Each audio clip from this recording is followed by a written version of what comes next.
to Spain. Welcome to All-Star Spotlight 1995, a review of some of NASCAR's greatest all-star events. Today, we'll take you back 12 years to 1995 and what was then called the Winston.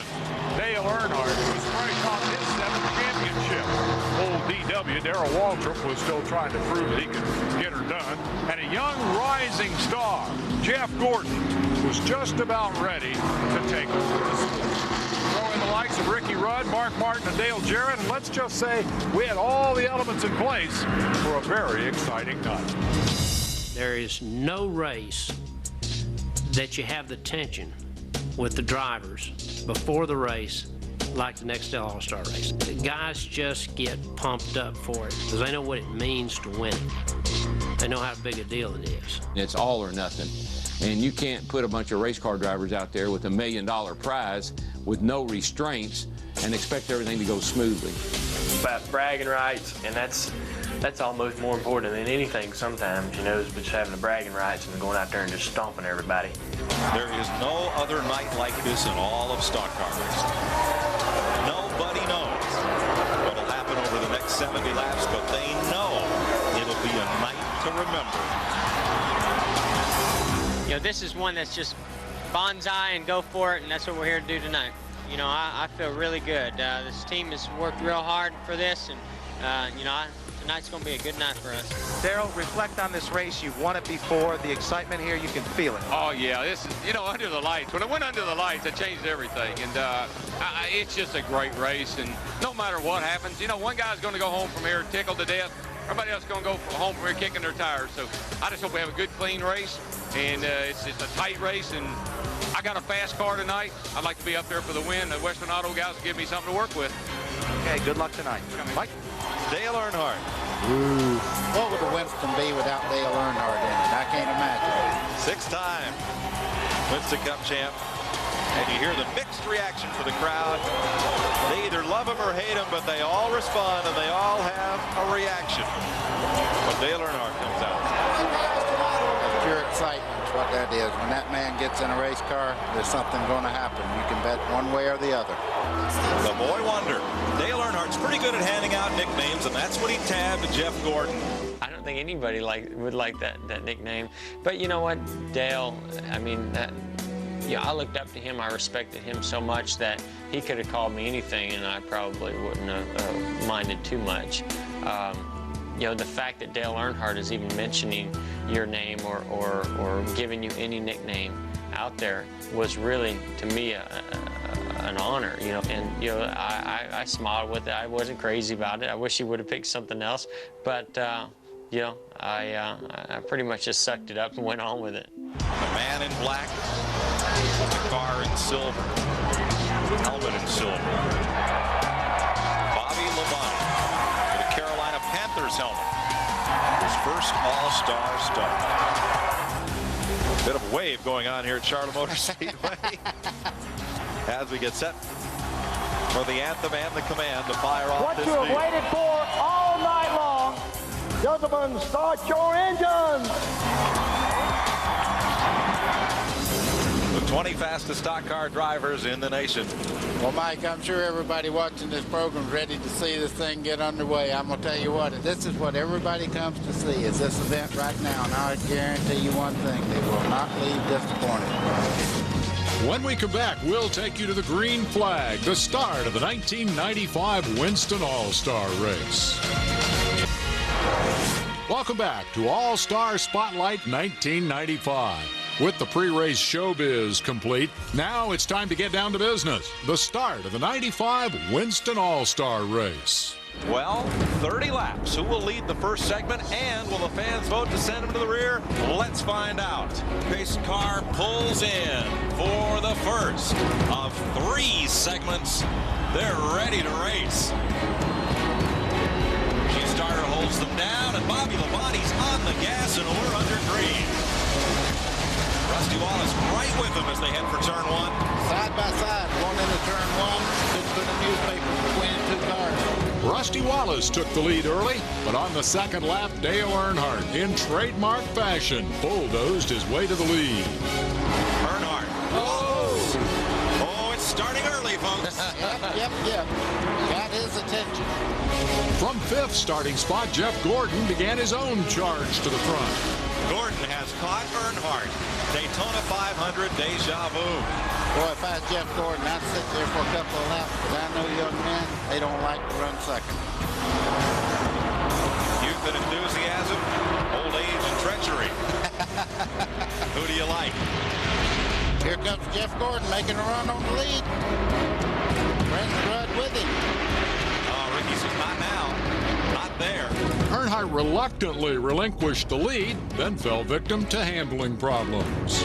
Earnhardt, who has now faded to 7th place. Rusty Wallace and Todd Bodine moving past. Earnhardt's car is not working at all in the corners right now. Jeff Gordon, meanwhile, hit the cruise control. Let's go back up front for Jeff Gordon. He has a 3.2-second lead. The caution should fly next time. Randy Pemberton. Jeff Gordon says car a little tight in turns 1 and 2, but it's perfect in 3 and 4. He said, Ray, honestly, I don't know how we can get it any better, though. That's Jeff Gordon. There's the caution flag. Segment 1 goes to Jeff Gordon. Gordon picked up 50 grand for his 30-lap effort, but with a 10-minute break between segments, other crews would have a chance to close the gap. The crews can do anything they would on a normal Winston Cup pit stop. You see a NASCAR inspector at every car to make sure that no unauthorized work is done on these machines. Glenn Jarrett. Okay, guys, we're watching the work go on Dale Earnhardt's car, and the crew chief, Andy Petrie, has been huddling with Dale. Let's see if we can get a word with Dale and see exactly what is going on. I see a little work going on in the front end of the car. Dale, what seems to be the problem with the car? Well, it was real loose in the first part, and I thought it was a lot better than that last night. In the last practice, we run really good, so we made some adjustments. Now I think we'll be better. See if we get back to the front on this 30 lapper, and then see what we'll do at 10. Well, guys, I've never run for $250,000, so I don't know how this is. I came over to ask Ray Evernham a question. Jeff didn't want to talk to us, understandably so. Asked Ray Evernham not to talk to anybody during this pit stop. Now, I know this is important, but the only thing I can tell you is they added a little power steering, and that is it. Ray's going to stay tight-lipped until this race comes to a checkered flag. From the frustration in Earnhardt's voice, from the tight-lippedness of Ray Evernham, you know how much pride is at stake in this race tonight. Coming up, the fireworks go off in segment 2. Stay tuned. All-Star Spotlight 1995. If you've just joined us, we're taking a look back at the Winston. Jeff Gordon dominated the first segment of the race, but the fans, naturally, voted to invert the field. So, can Wonder Boy come from the back? Well, let's go back to the highlights and find out. We pick up the action on lap 2 after winning the Winston Open transfer race. Our own Jimmy Spencer lives up to his nickname, Mr. Excitement. Oh, 3 wide.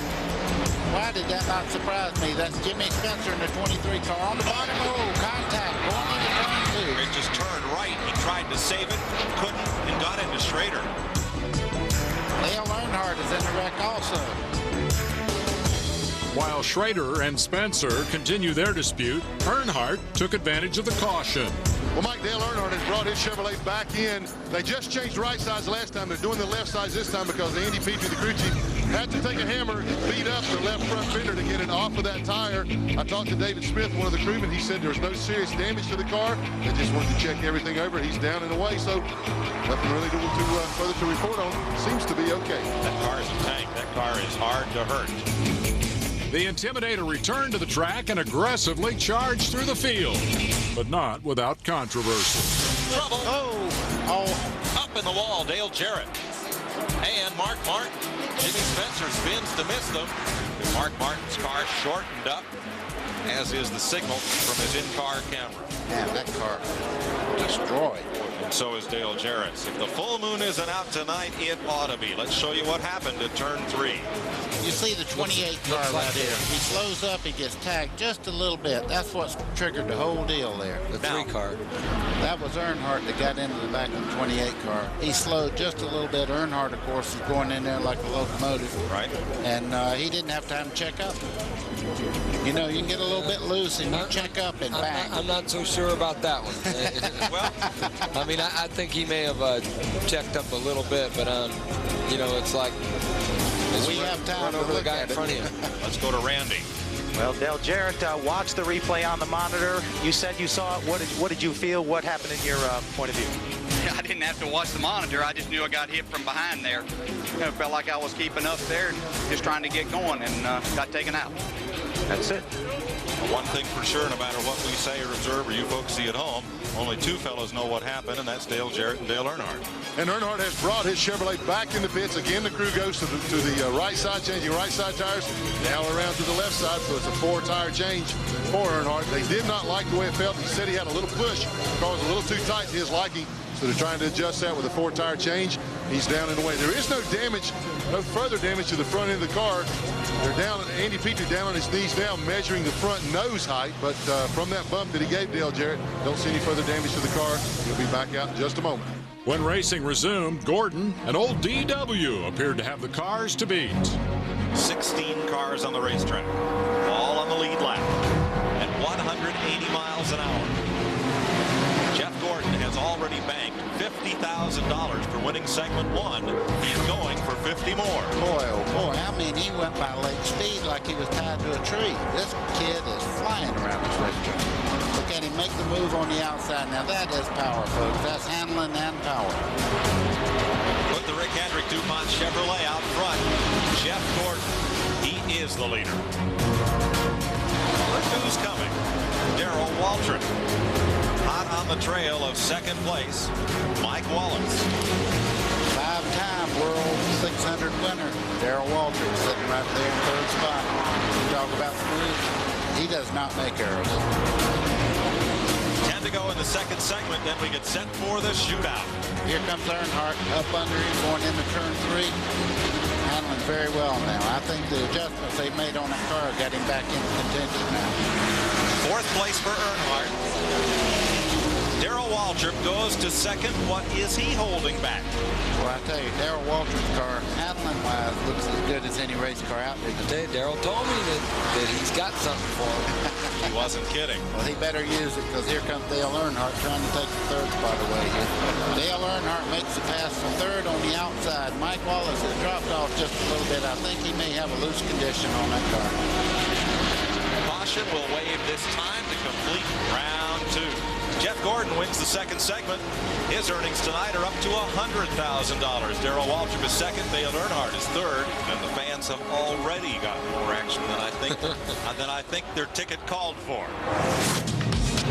Only 10 laps left. Who will take home that $200,000 prize? Stay tuned. You're watching All-Star Spotlight 1995. Now it's time for the moment we've all been waiting for, the 10-lap sprint race for all the cash. Earnhardt's never-say-die attitude has him in third spot. Waltrip carefully positioned in second with a very strong car. And the man who's won everything else so far tonight, Gordon, will lead the field to green. I'm thinking to myself, if I could get Dale and Gordon start racing each other, if I can get in the front on this start, I can win this thing, because I had that good a car that night. And so we come off of turn 4, and then I go, yeah, and then I took off. Well, they threw the green flag, and I thought, yes! And I got down into turn 1, and I cut down, and I had the lead, and I started down the back straightaway.